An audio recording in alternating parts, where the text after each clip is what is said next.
Good afternoon, all the students and faculty members. I hope all of you have joined and welcome Anil.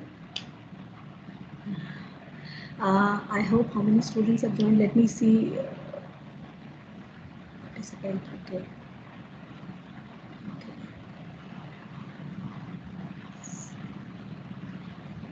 So I think we will start.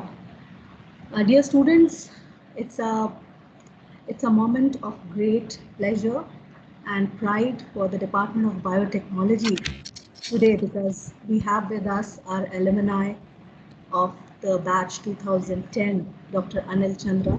And we are really happy that he spared his precious time for his juniors. Um, Welcome, Anil. So, on behalf Thank you. of all the faculty members and the Department of Biotechnology, I, Shivani Parashar, I extend my warm welcome to you. Thank And you. let me tell you that Dr. Anil Chandra is currently um, an IOE postdoctoral fellow at Center for Biosystem Sciences and Engineering, IISc, Bangalore. And he is here to present his talk on the topic 3D cell culture, current applications and future prospects. So we are really happy to have you here.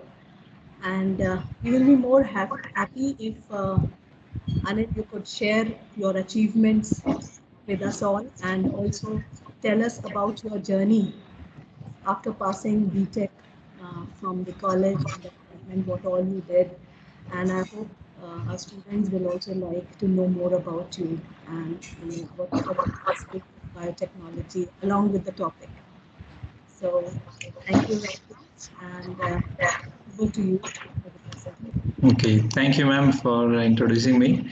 It's a very special moment also for me because it's been a while since I have communicated with people to my college, and although I have been in touch with my batchmates, and but time to time I also see the posts from the college. But yeah, this is kind of a cyclic kind of situation now that I am able to communicate with my own super juniors, and also to you people who have taught us so many things that is still helping me in my journey in research. So I will start from because the work which I have been doing and about the topic which I am going to discuss. That a little, I would say it will be too blunt to start directly from there.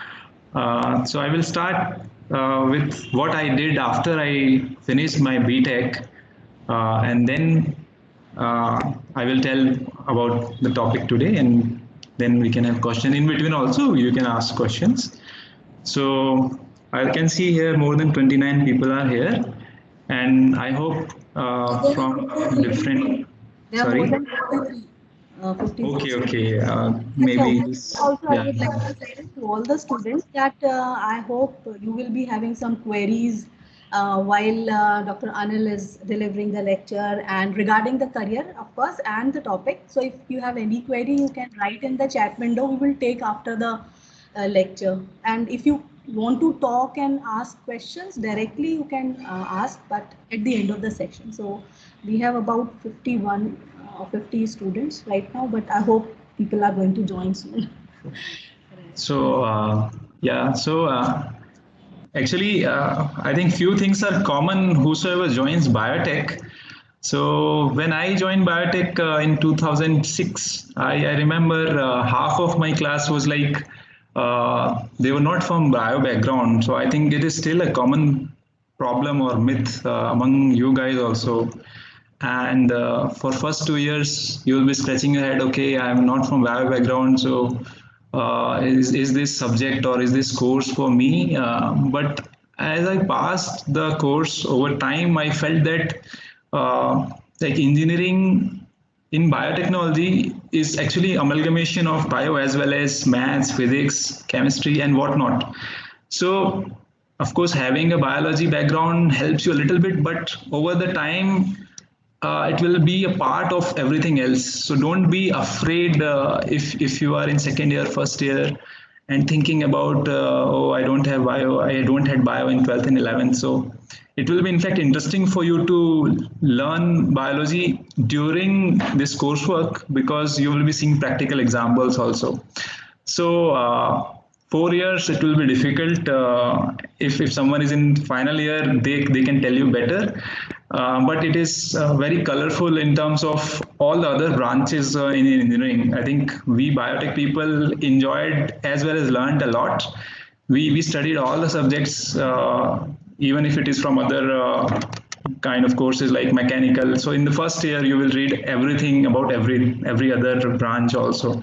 Data structures, mechanical like fluid dynamics and mass transfer, everything will be coming to you. And slowly you will have more focused subjects which will be in core biotech, and finally you will have projects. I don't know if the curriculum has changed in these years, but I expect that more or less it should be the similar. So when I passed BTech in final year, I also got placed in Infosys. And it was a dream come true, because anyone in the college, like they wanted, or anyone will want to be placed in a company. And so I was also happy, but then I thought, like, why I went through all this toil and pain over 4 years just to start something from zero again in coding. And that was a little weird for me to think. And I also focused on preparation of competitive exams like GATE and NET. So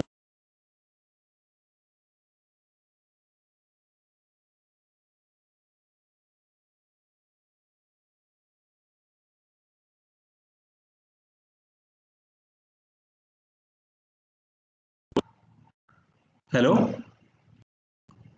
हाँ ठीक है. Yeah, I think something happened in between, so I was muted for some time, I guess. Sorry.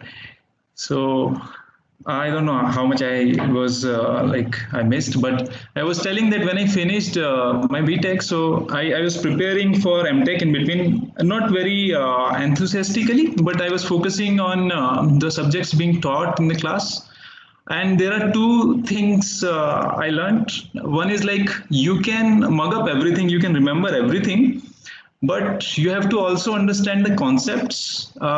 It will be little difficult, but once you get the concept clearly in your head, it will be easy for you to sail throughout your life, because it's like you don't need to remember in the same sequence. If you are understanding the concept, whatever,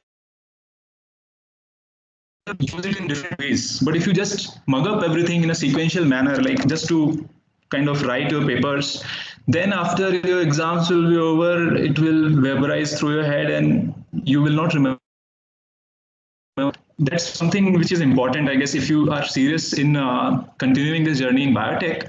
I think you have to learn everything and asking the question at the same time, that why you are learning this, a certain topic, a certain subject, something is being taught in the class. You have to ask yourself. So this question you have to ask every time, otherwise it will become a little boring for you, because many times the only motto or goal is to pass the exams. So that is not very interesting goal actually. It's just monotonous. No, every semester you have to pass some exams. While you change your aptitude or attitude towards this, then you can make it a little better by asking yourself the reasons. You can have multiple reasons to learn a subject or a topic. So that is something which is a better way to sail through, and it will be less challenging in that sense, and it will be in your head for a long time. Next thing is so don't worry about the grades too much. Of course, it matters. You should have some minimum percentage of grades for future jobs, or you can say, if you want to go to some university, initially it matters, because at this stage, when you apply somewhere, you don't have any research experience, or say you don't have much research experience, so people will not judge you on research experience after a BTech.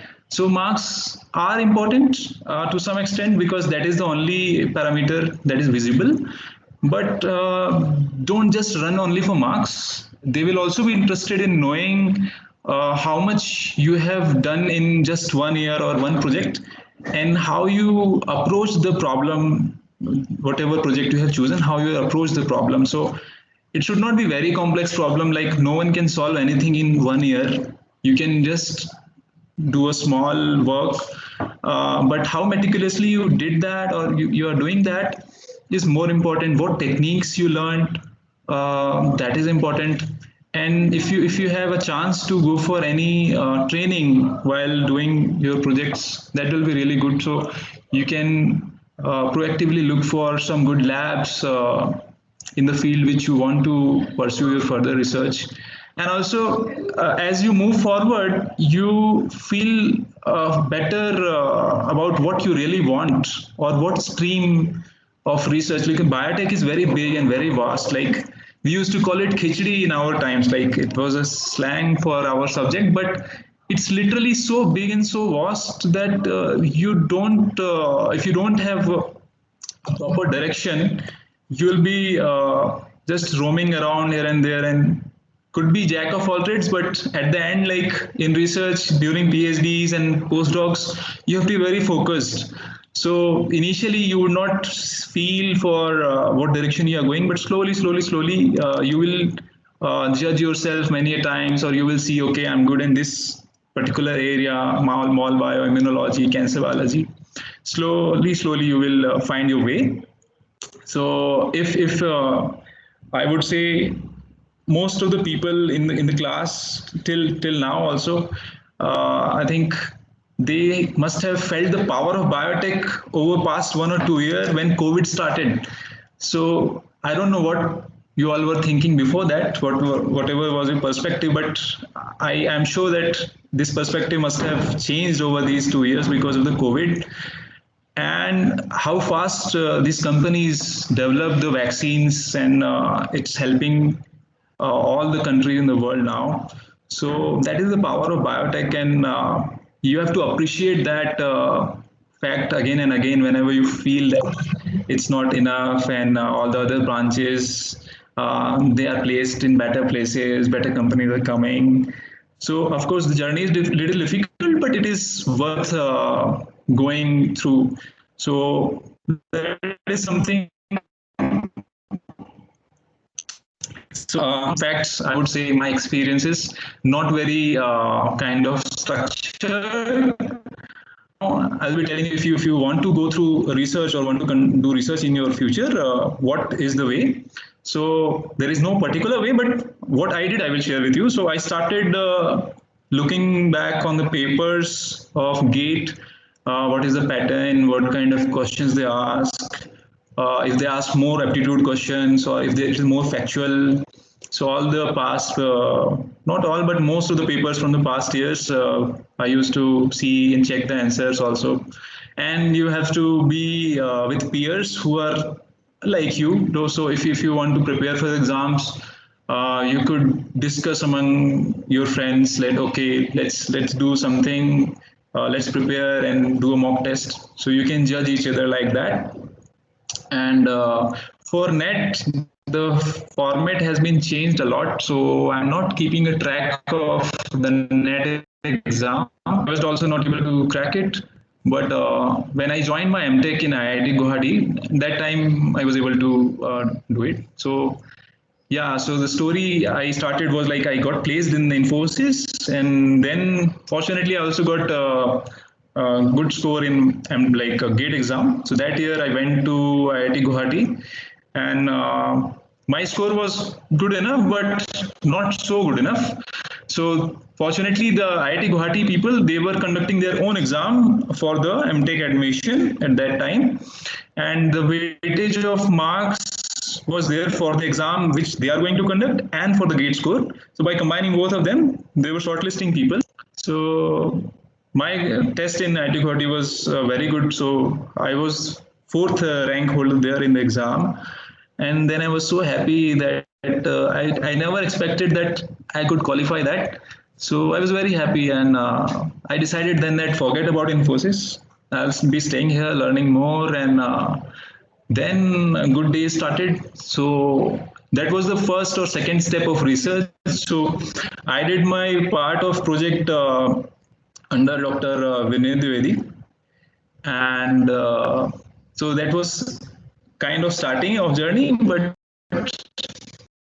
in MTech, and if you're doing it from some national labs or national institutes, you will have little more resources to little more because when you go for higher studies, more people are already oriented towards research. So the thought process of people in higher studies or master's degrees, it is little different than BTech. So in BTech, half of the people will think about jobs, half of them will think that, okay, I just need a degree. In MTech, you will not find even a single person who will say like that. They all want to pursue further in the stream, whatever they want to choose. So all of us were a little like-minded, I would say. A little different, but a little like-minded. The difference was someone wanted to do something in plant biotech, someone in biochemistry, someone in biophysics. So my boss,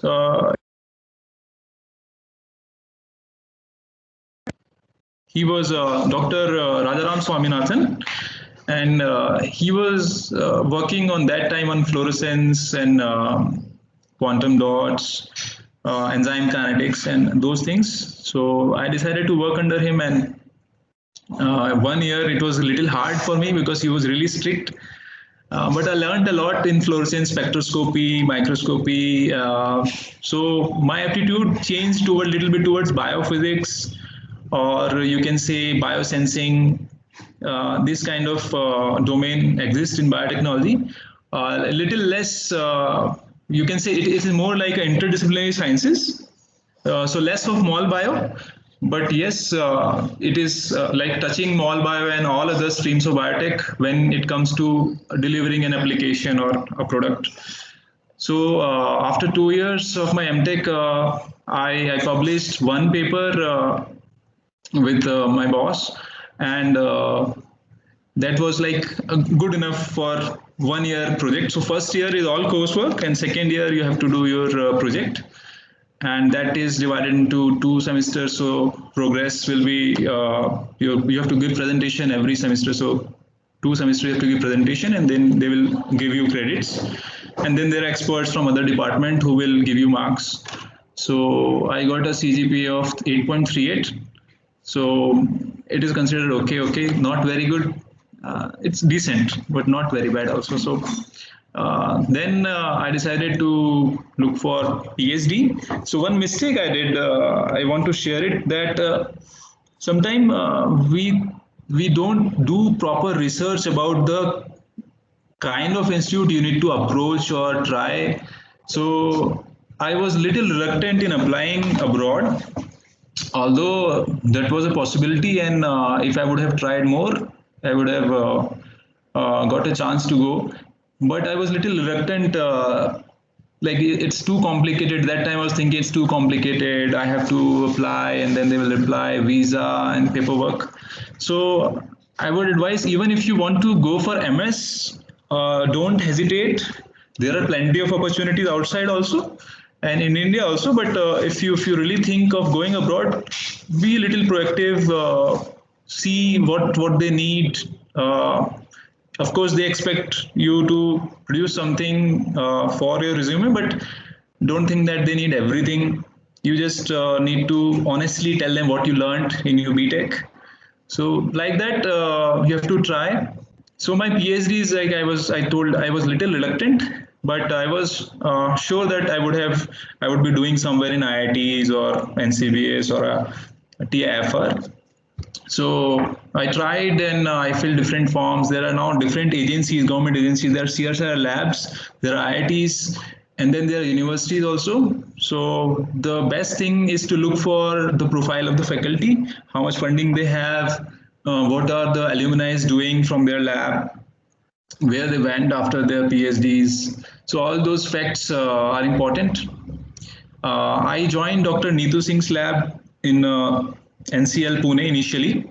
NCL is National Chemical Labs. So she was you can say a fresh guide. She just came after finishing her postdoc for 3 years in MIT Harvard, and she worked in biosensing and gold nanoparticles for drug delivery, uh, polymeric nanoparticles, and sensing also. So I went through so they used to give some talks to attract more people or good students. So I listened to her, and then I joined her. She agreed to guide me. And then she later moved to IIT Delhi, where I continued my later part of the research. So it's little challenging many times in PhD. In the first year, you will be having coursework, easy peasy, like it's a cakewalk because you already did so many times the coursework throughout your like BTech, MTech, or masters, whatever. So after that comes the real deal that is difficult to crack. So initially your boss, there are different kinds of boss in PhD, and like all my friends tell different stories. So people are there who will always be cozy with you. They will say, oh, let's go for tea, let's discuss this later. At the end of the PhD final like years, you are the person who has to produce your thesis, your research work. You have to show everything. So then the people who told you to relax and just forget about things and do it later, then you will be the sufferer. So yeah, so people who can be really tough in the initial years, the bosses who are tough, at the end you will feel that they were the good ones because they challenge you to do more or work hard, and then you need to get good publications also to get a postdoc position or for applying for teaching position. And many people after PhD they go to industry or they go for postdoc, and then there is teaching. Of course, teaching jobs are there. So I went to Institute of Nanotechnology in Italy after my PhD, and there I stayed for 2 years in Italy. And during the starting of the COVID wave, I came back, and I was not able to go back in time. Although I went back, but then my mind was made up that I will not be staying there anymore because I wanted to apply for teaching jobs in India. So I thought it's little easy for me to apply while I'm here. And I came back and joined IISc Bangalore in the lab of Dr. Rachit Agarwal. Uh, the whole lab is working on mostly drug delivery, and it is also kind of a materials biology or materials lab. And my current project is to develop alternative medicine or alternative ways to neutralize snake venom. So it's a little off track of what I'm doing till now. I was mostly into sensing, but now I'm working into materials and different ways to deliver certain chemical compounds that can neutralize different components of snake venom. So I think this is a kind of gist. If you have any questions about any of these, you can ask me now also, because later I will be telling about the research work which I did and the topic which I selected today. So everything will be mixed up. So if you have any questions, I can take few questions now, and later also you can ask anything about whatever you have in mind. So let me know, or I will start in some time.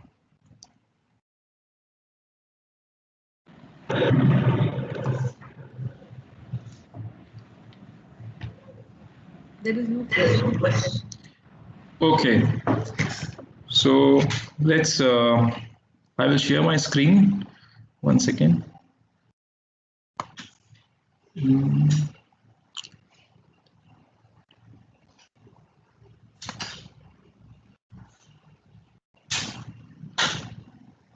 Just a second.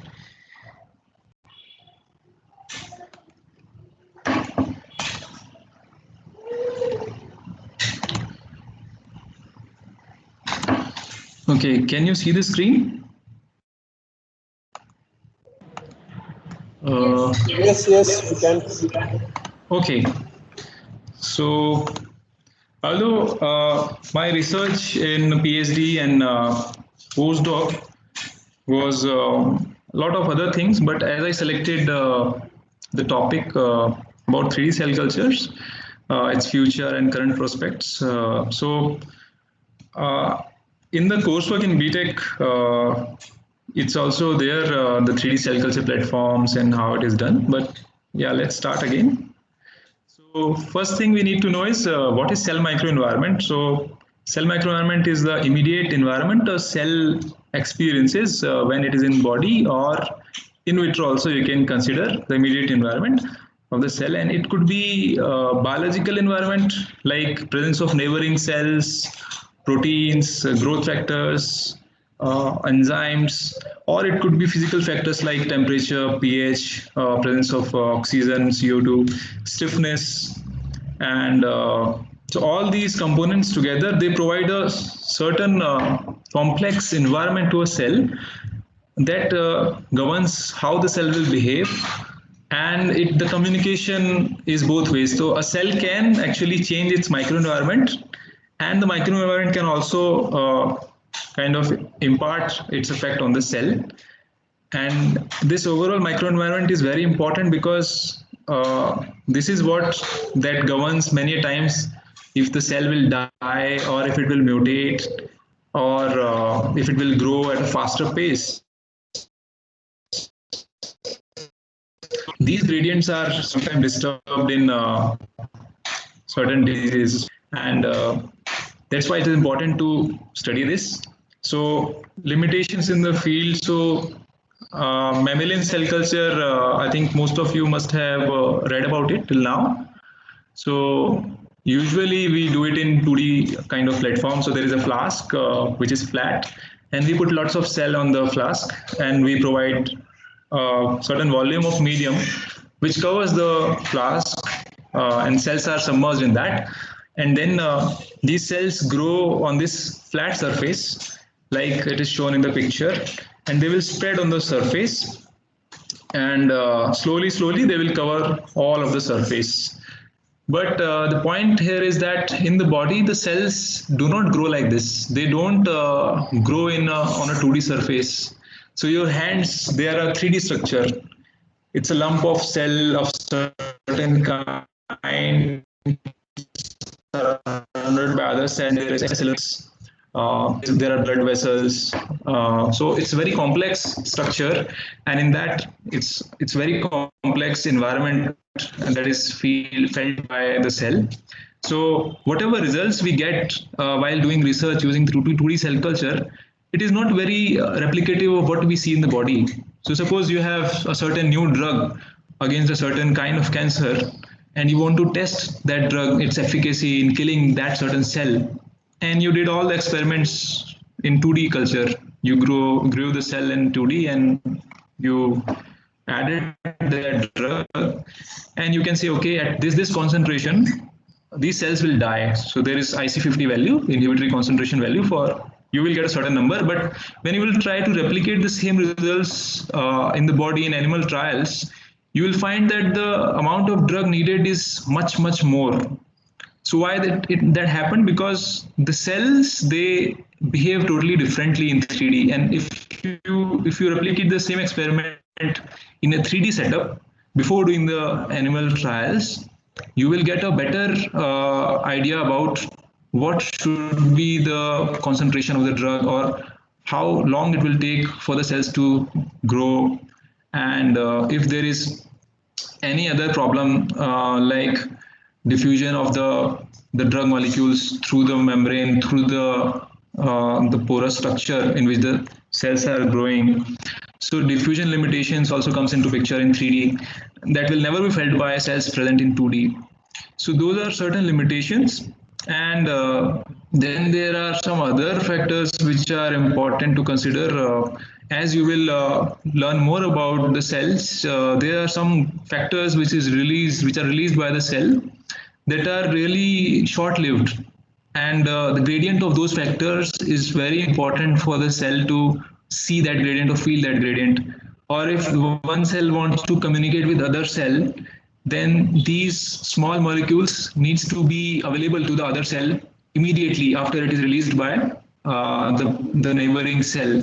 So in a 2D culture like media, there is a kind of pool of media covering the cell, and whatever is released by the cell, it is immediately diluted due to the media present above it.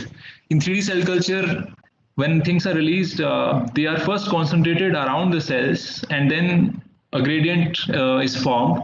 So all the cells which are together in a small space, it's more likely for the other cells to see the other molecules released by the neighboring cells, because things will not get diluted so soon.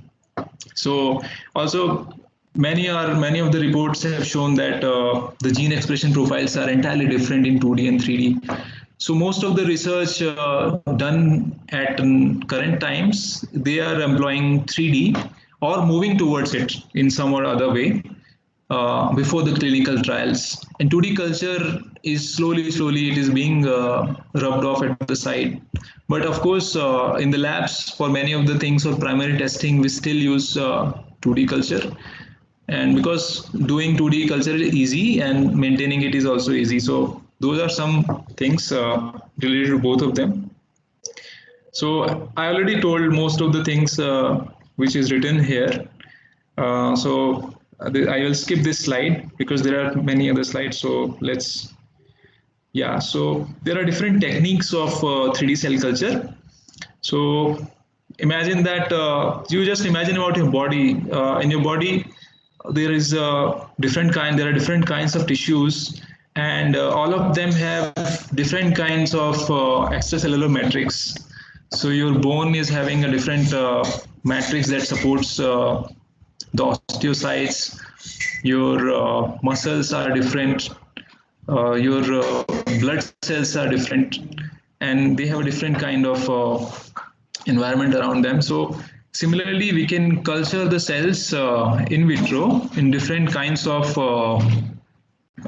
you can say scaffolds or bioreactors or gels. So you can provide different kinds of substrate for different kinds of cultures, and each of them have some or more other advantage or disadvantage. So I'll be telling more about what I did in my PhD and my postdoc. So I also did some 3D cell culture, but I will start with the basics. So there are scaffold-based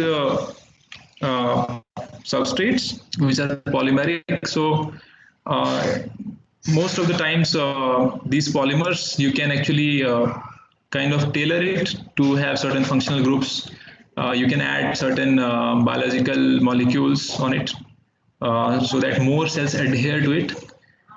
And you can also make micro patterns on the surface. So it has been found that a certain micro pattern, you can have a projection, finger-like projection, or bits of small volume. So all these structures, they allow the cells to adhere more, spread faster. So this is all to mimic whatever is already present in the body. We are still understanding how we can enhance the properties of these scaffolds. So lots of research has been going on, and in my own lab in PhD, we were also focusing on what functional groups we can provide other than the biological molecules that can enhance the differentiation of some stem cells. It was not done by me, but one of my colleagues. But it's very hot topic at present. So then there are non-scaffold based techniques like hanging drop method. It's very common. We did this in my postdoc. And likewise, there is microfluidic based 3D culture platforms. These are little complex. I will tell more about this in the other slides. And then there are bioreactors if you want to do a kind of pilot scale growth of 3D cell culture. And then there are gels also. So scaffold based, I already told these scaffolds are actually nothing but it is to enhance the area where cells can attach. So our body is having a cellular matrix where cells are surrounded by them, and cells can degrade them also or make them also. So these scaffolds, if you see very closely, they are also having surface in them on them. So these are small threads, and they are formed by electrospinning. So it is a technique where you use a very high voltage to form polymeric threads of nanometer dimension, and you collect them on a surface, and then slowly when you collect, they form a little thick layer of these threads, and you can choose the material of these threads, like what polymer is suitable. So polymers could be of different kinds, and the properties which people usually focus on is hydrophilicity, hydrophobicity, biodegradability, how long you want to culture your cells on them. So you want to also make composite. Sometimes you make composite threads of composite materials, where you mix two kinds of polymers together to have intermediate or good qualities from both the materials. So you could have temperature sensitive thread. Uh, One second. So you can have temperature sensitive threads. You can add sensors in these threads. I will show later how I did that. So uh, you can fine tune all these things, and they are available in the market today. So there are different companies who can supply you these 96 well plates with a layer of these scaffolds. So it's actually going to be a very common thing in many labs very soon, because earlier we also used to use flat glass bottom or plastic bottom plates, but now it is found that they can be a really good candidate if you are trying to work on spheroids or tumoroids, and it's viable actually. So any questions in between, you can ask me. It's easy for me to answer them in between. Actually, there are many things which were part of my project, but I am only selecting things which are concerned about 3D cell culture. So then comes the scaffold based. So in scaffold based, again, this was also scaffold based. So we can have biological scaffolds also. So it is better than polymeric scaffolds, because it allows the cell to feel as if it is in the body. So you can have different kinds of biological scaffolds, which could be based on proteins or carbohydrates also. So laminin, collagen, gelatin, they are the common scaffold, biological scaffold. I have worked with gelatin and matrigel, and they allow, why they are special, because they are actually derived from animals itself, and so like collagen which I use was derived from rat tail. It sounds very weird, but that is how it was, like it is mentioned on the box which I bought. So you can gelate them by following the protocol, and while they are being solidifying, you can put your cells in them, and the cells will be immobilized in the gel, and then you can put that gel in solution of media, and then you can put it in the incubator, and it will grow slowly, and slowly it will kind of spread in the gel itself.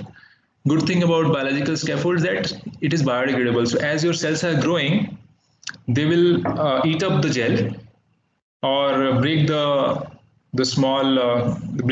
attraction between the polymeric chains. So that is a good thing, and that's why more growth has been observed in biological scaffolds, and differentiation of these cells is also very prominent. You can control the differentiation or expression of certain proteins in a better way in gels. So, and there are certain papers, or many papers I would say, where people have tried to kind of make composite gels of biological as well as polymeric origin to get good or better half of both the stuff. So like if you want to fine tune the biodegradability, suppose you don't want to the gels to degrade very fast in the media, then you can have a composite polymer of the biological as well as the polymeric scaffold gels, polymeric monomers, and that would allow you to fine tune the biodegradability, or if you want to induce a certain property, like if you want to make a gel which can shrink or swell as the pH is changing, then you can include pH sensitive monomeric chains in the total overall scaffold. So as your media will be consumed, as the waste product will be released by the cells, the pH of the media will be changing slowly, and it will start shrinking. So one may ask, like, what is the application of such kind of gel? So there could be n number of application. Suppose you want these cells to feel a little more stiffness or pressure at a certain stage, and it could be important for their differentiation, or you just want to see how they behave if you apply a little more pressure on them. Then this could be a way you can immobilize them in a pH sensitive gel, and you can fine tune the shrinkage by taking different ratios of different monomers, and then over time as the pH is changing they will shrink, and you can then check for their gene expression profile or protein expression or viability. So it's a vast like there are vast number of experimental results one can have depending on what certain field or domain they're interested in. So so then micro pattern surface. So this is something which was tried in my lab in addition to the functional group effect which we were studying. So people usually use stereolithography for preparing these structures. So they are really small structures. They could be large also, but it has been found that if you grow a cell on a flat surface, and if you grow them on a patterned surface, on the patterned surface, they behave differently. So they would a cell may try to go to the corners. It may want to go in this corner, or it will totally avoid the center, or totally reverse of that. So it's called patterning, and lots of studies has been done. So a circular pattern has been shown to induce expression of certain other genes. So it is very interesting, like you can fine tune the gene expression of cells or differentiation by just changing the surface topology. So that is also very interesting, like you can easily control how these cells behave, and that is something very interesting in terms of tissue engineering, where over time you want certain cells to differentiate into some other cell kind. So this is very interesting, like because without even using any other inducer or any other chemical, you can fine tune their differentiation. So micro patterned surfaces is also something which is commonly used, but not so common compared to biological scaffolds and polymeric scaffolds. This is a little rare, but still lots of research groups are working on this. And then there will be non-scaffold based ways to culture cells in 3D. So this is what we did in my postdoc. So my colleagues, they were using this method. It is called hanging drop method, where you can have small droplets which are hanging attached to a surface, and in these droplets you can have cells. So as cells are heavy and they want to settle down, they go towards the lowermost part of the droplet, but they cannot leave the droplet because there is surface tension of the media. So they cannot leave the interface, like they will be at the interface mostly, and then they stick together, and slowly they form a kind of globular structure, and then you leave them for some time. Over time they grow and become bigger, and then you take them for further studies where you want to see effect of a certain medicine, or to see how long it takes for the drug to reach its core, what is the pH of the core. All these studies you afterwards can conduct. This is a little tiresome to do because it's a little indirect, and handling of these is little difficult. So in scaffold based 3D cell culture, you can handle the scaffold, and when you can pick the scaffold with your hand, like the cells will be coming with that. So there is something to hold the 3D cell culture when there is a matrix. But here, as there is no scaffold, these 3D cell culture or spheroids generated using these techniques, they are little delicate to handle. So they are you cannot actually pipette them. If you try to take them with pipette, they will disrupt. So, but you can get a very uniformly sized spheroids in each of these droplets. So batch to batch variation or well to well variation will be little less. So you will get a reproducible results if you have spheroids derived from this method. And then there are microplates. So here it is slightly different from hanging drop method. Here the drop is not hanging, but the drop is sitting on a bottom of a well. And you create the well bottom in such a way that it doesn't allow the cells to adhere to the bottom. So you make these bottoms coated with a polymer or functional groups which are very hydrophilic. So you can coat it with alginate, suppose, or you can coat it with agar.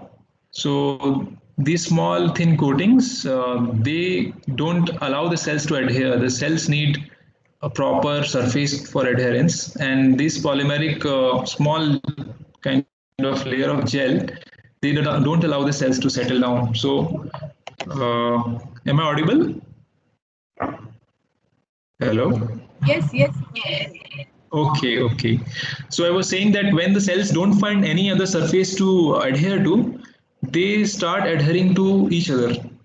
And then this small globular kind of structure is formed in the bottom of the well. And then you can take it out or do experiments in the same well. So it is little easier to do these experiments because now it is not hanging and it will not fall down. In the earlier slide, the hanging drop method, it is little difficult to change the media, to add something to see the effect. Here there is no problem of that kind, and you can also do imaging of these spheroids very easily. If the bottom is transparent, you can easily image these spheroids without any problem. So this is one of the most common ways to form the spheroid in non-scaffold based category. And it is also high throughput, so you can use robotic arms or robotic pipettes to do these experiments for you. For these spheroids, it is very important in any of the platforms. It is very important to emphasize the number of cells you are seeding, because if you add too many cells, then also they will not show you proper spheroid. If you add very few cells, then it will take a long time for a certain cell density. They may not actually grow. The cells are very particular. If you just have a single cell in a volume of media, you don't expect it to divide very fast because it is alone, and the factors released by other cells will not be there. So in a simple manner, you can see that they need neighbors to feel comfortable. So that's why the cell density is very important. And it is also important in this case for forming a specific size of the spheroid. So usually the spheroids which we used to prepare, they took around 10 days to become spherical as well as strong enough to hold themselves together. So, and then comes the non-scaffold based another category, that is microfluidic based. So this is a little more complex, but it is more advanced in terms of the information one can get out of it. So it can be used for creating heterogeneous models where you can do the 3D cell culture involving multiple cells, and you can also, it will allow you to provide a continuous flow of medium where you can also analyze the medium, spent medium, for the growth factors or for any other molecule which is released by the cell. So it is more information oriented kind of model where you want to study them in real time. And this is also miniaturized, so the kind of data, the amount of data you can collect through these platforms is much more complex and informative. But yes, it is not very simple to conduct. Specific labs are there, and you need very specific instrumentation, like complex syringe pumps and lithography, not just simple lithography. You need to have a very high resolution lithography to make very fine channels. And there are lots of other restrictions, like when you have this kind of platform, the cells may stick to these channels while they are still moving to reach a certain point. So your channels could be clogged. So how can avoid that? So you have to coat your channels with a certain functional group that will make it little kind of anti-fouling kind of, so the proteins will not adhere to it, or cells will not adhere to it in turn. So although I never did this, but I know people who are working in this field, and they're really good in that. So usually this is little complex. So if you want to start something in 3D cell culture, you can start with the 96 well plate, non-adherent bottom kind of thing. And then bioreactors are there. So this is for high throughput cell culture, and it's mostly suitable for cells that remain in suspension. So continuously you can monitor and supply fresh media, remove the spent medium.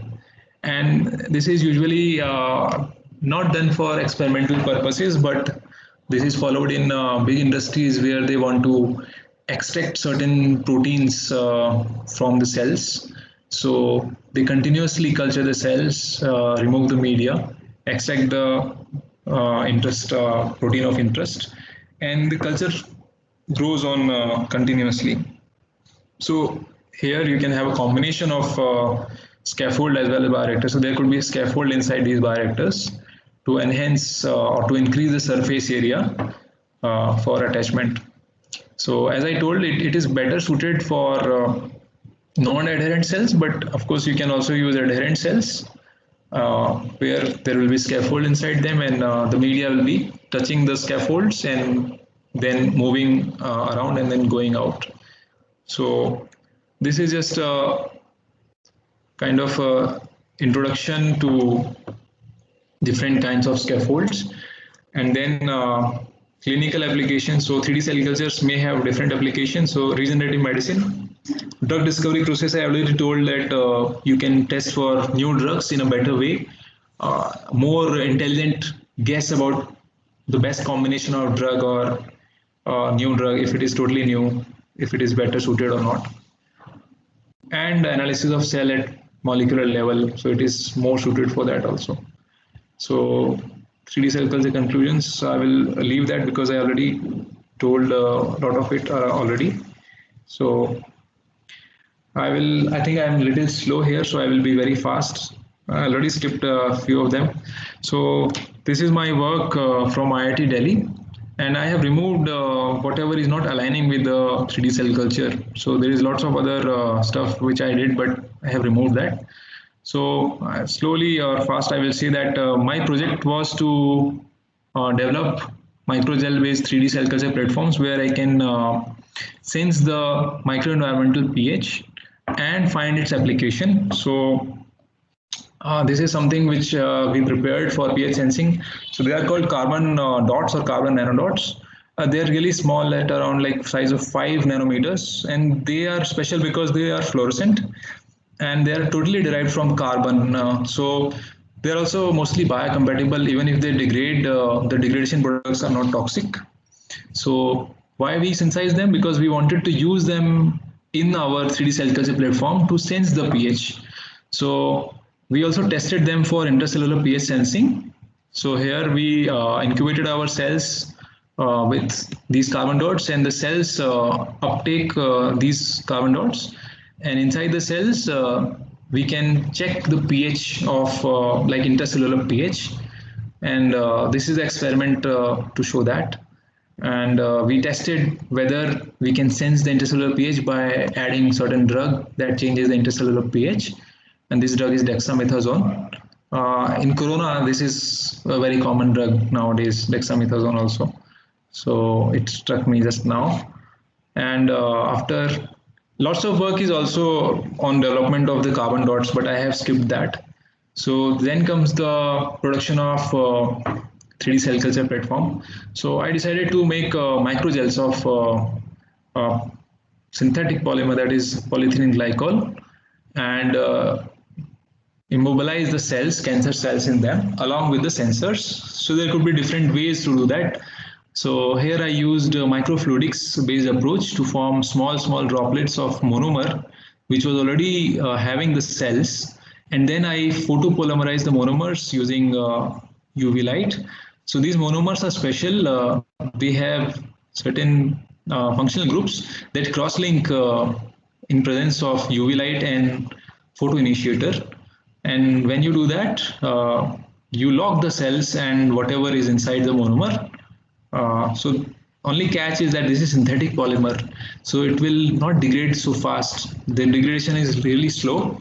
So that is the problem with synthetic polymers. And in my technique, this is a modular kind of design where you can make a core shell kind of structure also. So you can choose if you need a certain cell type in the center and other cell type in the periphery or otherwise, or you can make a kind of hemispherical structure where half of the part is having different cell and the half is having different cell. So there could be possibilities of co-culture in this platform. So in cancer cells or tumors also, the tumor is basically 70% non-cancerous cells. Only 30% cells are cancerous and rest of them are supporting cells. So if you want to make a small tumor platform, you can have this kind of structure where you can use cancerous cell in the center, and or you can mix overall. So lots of possibilities are there. Here, this is a picture where the green dots are actually live cells and the red dots are dead cells. This is the structure of these microgels. So we can easily fine tune the structure by changing few parameters during formation of these gels. And these gels are actually porous. So you do the SEM and you find the pores. So in these pores, these cells grow, and they travel also in these pores while growing, so that the daughter cells may accommodate themselves somewhere else in the pores. And there is a difference in structure. This is also SEM image and this is also SEM. This is coming because the way you dry your gel. So they are hydrogels. If you dry them normally in air, these pores will be collapsed due to the surface tension of water. But if you dry them in a freeze drying way, lyophilize them, then you can see the pores. So this is just an example where we put a different kind of, like we selected that only core should have a certain dye, that is rhodamine 6G, to show that the core shell structure is there. We made temperature sensitive gels, as I was telling, that with temperature it can change its size. So we added a certain monomer, which is known as NIPAM, that shrinks, the gels made of NIPAM shrinks at 35, 37 and above. So this is one example. Then we made pH sensitive gels. So these gels shrink when you change the pH. So at acidic pH, it shrinks very fast. So this is something which was not very much intended in the project, but it was interesting to do, and I thought later I will find some application, so I did that. And then this is the example of different cell types. So here the cell types are not different, but we colored we stained the cells using two different dyes. So this is just to show that in the same microgel you can have two different locations where you can put the cells according to a choice. So this is really cool, and all these small dots are actually cells, and this is a gel, a single gel. So this is very high throughput. You can have like 10,000 gels in 2 minutes. So each gel you can actually do a separate experiment. So of course limitations are there, that how you will place each of those gels in different wells, and then do your experiment separately. For that, like robotics and other sophisticated techniques are needed. So we decided that okay, gel is ready and we can kind of immobilize ourselves in them. But we wanted to sense the microenvironmental pH. So we also added the carbon dots, which I showed you before, that are sensitive to pH. They are fluorescent and their fluorescence changes when the pH is changing. So these pictures, they are showing, sorry if there is any question or anything, I can hear for some message. Has someone messaged or? Yeah, okay. Sorry. So, yeah. So this is just to generate a standard curve. So each of the gels, they have the same carbon dot, and at different pH values, the fluorescence from these gels will change. So when you have the cells in them and the cells are growing, the gels, the pH of the gel will change because over time the media becomes acidic, and the cells, they will change the pH of the gel, and the gel should change their fluorescence properties. So here in these three pictures, over different time point of incubation, day 0, day 1 and day 2, the fluorescence of the gel is changing, and as it is becoming more and more acidic, the fluorescence is increasing, and by matching it with the standard curve you can kind of extrapolate the pH values. So this is another example. Some of the carbon dots, they also went inside the cells because they are really small dots and the cell can also uptake it. So this is something which was challenging. I also wanted to covalently immobilize the carbon dots in the gel structure itself, but due to shortage of time, it was not possible. But of course, it is one of the possibility, so that it is covalently bound and it will not move anywhere, and it will not be available for the cells to uptake. But of course, the pH sensitivity is still there. Here we wanted to check for the gradient of pH that is formed in the gel. So you can see in this picture, this is part of the gel, and these are MCF7 cells. So when you move towards the core, you can see the brightness of the carbon dots is increasing, and that is because in the core, the cells, whatever they are releasing, it is difficult for those metabolites to come out. So whatever acidic waste metabolites is released in the core, more time is taken, like more time is consumed for them to come out. So the core is always more acidic compared to the periphery, and that's why there is a gradient of this fluorescence. And so this was an application where we can actually sense or prepare spheroids of in each of the gel and test them against different drugs. So suppose you have 5 such microgels in different wells, and you added 5 different kinds of drugs in each of the well, and you allow these gels to grow, like the cells in the gels to grow, and then you check just the fluorescence of the gels over time. So whatever gel is showing you more fluorescence, that is showing that the cells are growing faster in that gel or in that well, and the drug is least potent in that particular well. And wherever you find that the fluorescence has not increased much, you can assess that that particular medicine or molecule is more potent in killing the cancer cells. So this was the potential application here.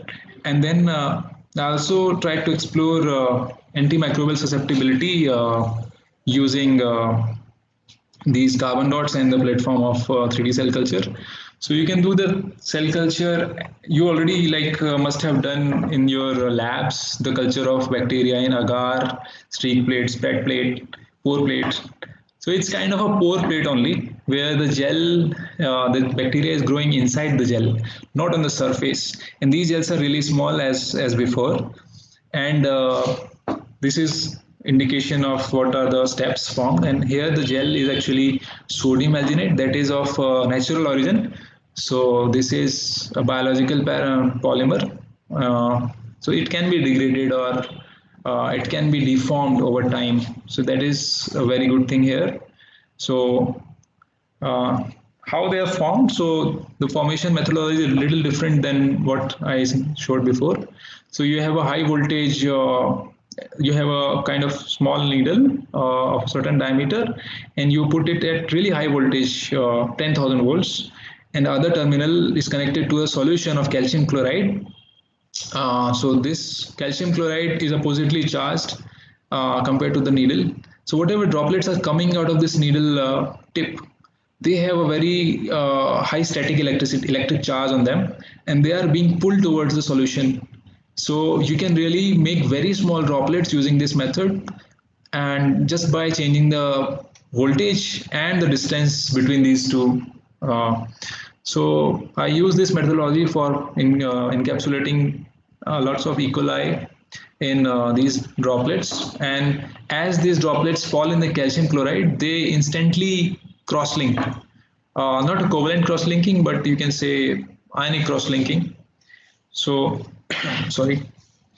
And then you can take these microgels out, and you can wash them and place them in media, and then allow the cells to grow. So these are the gels, and they're really small, like maybe 150 micron. And this is just after encapsulation. So I use acridine orange to stain these bacteria. And you can see that very small, one second. These small dots, they are really small, and these are bacteria. But just after 6 hours, each of these small bacteria, they formed a small colony of themselves. So this is really cool. And now all of them will together change the pH in this gel, and you can measure this pH change over time and kind of draw kinetics of growth for a certain gel. So this is a faster way of assessing the bacterial growth. And just by observing the fluorescence, you can tell, okay, this particular set of gels, whatever bacteria is there, they are growing much faster compared to other well. So by observing the rate of change of fluorescence from them, so no need of any microscopy or cell counting. Like you don't need to use your eyes to see the change in cell number. You can speculate that even by observing the fluorescence.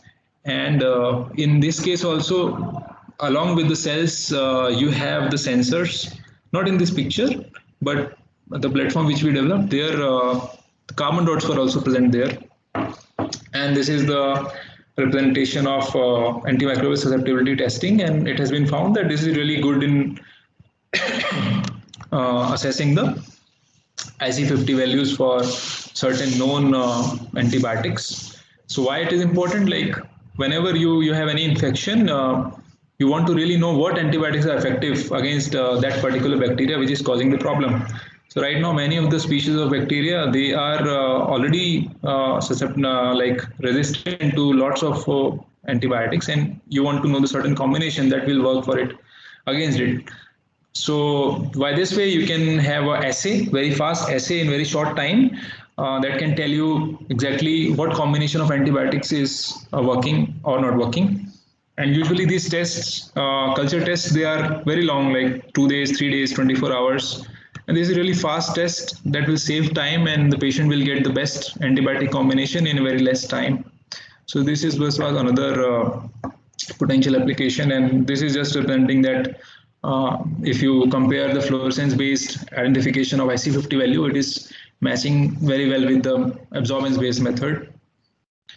And this was my group in IIT Delhi. I will be a little more fast now. So I went to then do postdoc in Siena Nanotech, that is Institute of Nanotechnology in Italy.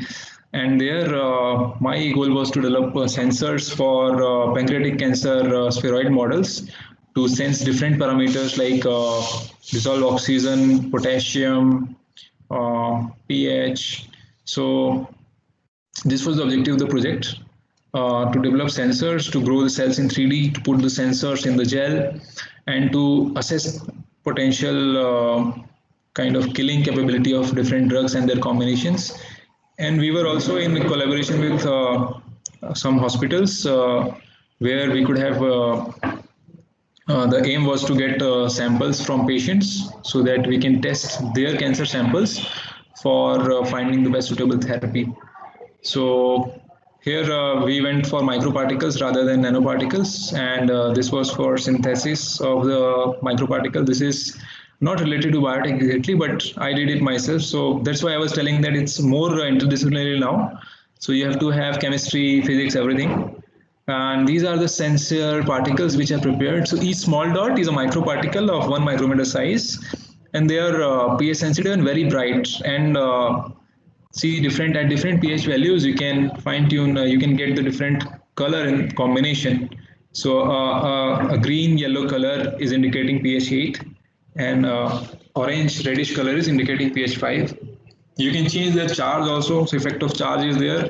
Positively charged particles are more favored while they are around the cells because there is attraction. And yeah, this is example where we incubated the cells with these particles, and some of the particles were inside. So when they go in the endosomal pH is little lower over time compared to the particles which are outside. And these red particles, they are showing that they are in the endosomes. So we can actually track endosomal pH also using these particles.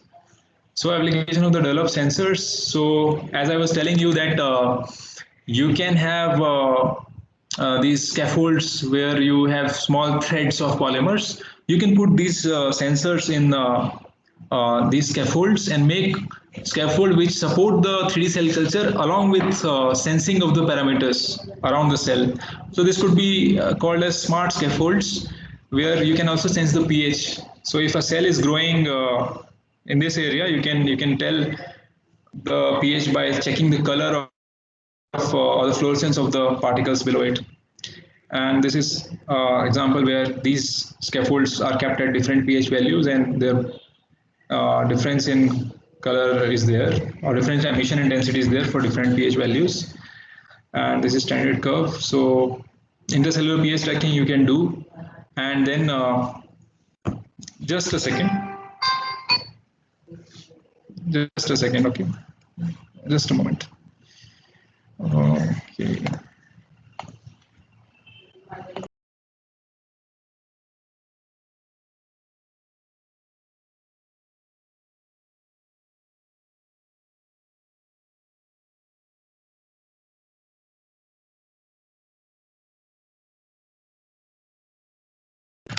Sorry, there was someone on the door and it was important.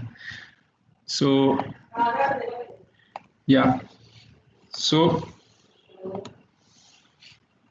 yeah. So I followed the same way, the methodology for preparing these spheroids. And these are the spheroids of the cells, pancreatic cancer cells. And there are two kinds of cells here. One is supporting cell and another is the cancer cells. And these yellow dots are actually the sensors. So this whole structure is like a spheroid or a tumoroid, and over time the density of this cellular structure increases, and technically it is replica of a cancer tumor. And we were on the stage of checking the drugs, different drugs, when I had to come from that place. So you can see the density here. It's really dense in just a matter of 5 days. And these sensors, they are kind of entrapped between these cells. And by assessing these small sensors, you can sense the pH around cell very well, like by observing the color change. So the distance between the sensor and the cell, they also affect whatever pH is there. A sensor which is very close to the cell will show you acidic pH. As it is moved away, or as the distance increases, the fluorescence from the sensors change. And this was something which is right now being done there. So you can place these microgels in different wells, and then you can incubate with different combination of drugs in different concentrations. And over time, So it goes like this, sorry, it goes like this. And then over time, some of them will show you better growth or less growth. And then whatever combination of drug or concentration works, that is something that you should try with the patient. So it's a more intelligent way to find the best drug. So it is very good platform for personalized medicine also. And then over time, if you want to check for the gene expression in presence of certain drugs after certain time, then you can also disrupt the gel, because these gels are natural polymer based. So you can disrupt them using sodium citrate, and you can revive, you can get the cells out, and then harvest the cells, isolate the RNA, and then you can do the gene expression studies using RT-PCR. These are 4 patents I had from my PhD studies. This is thanks to my boss, who was very kind of pushy in some way to apply for the patents. And I was a little reluctant, ma'am, what will happen with these patents? But she said, no, you will feel it later. So just whatever I say, just do that. So I did that. And these are some publications. Yeah, this is some pictures from my postdoc. It's a lot difficult, stressful, but in Europe, people are a little more cozy in terms of work and life. So there is love, work-life balance also. So I really enjoyed there. And she is my boss. She was my boss.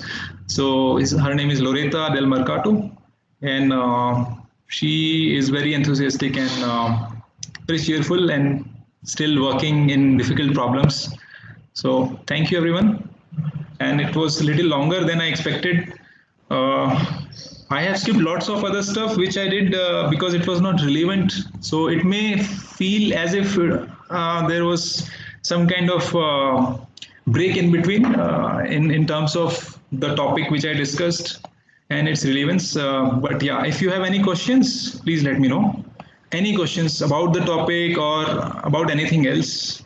So yeah. Yeah, thank you. Thank you, Anil. Thank you very much for such a wonderful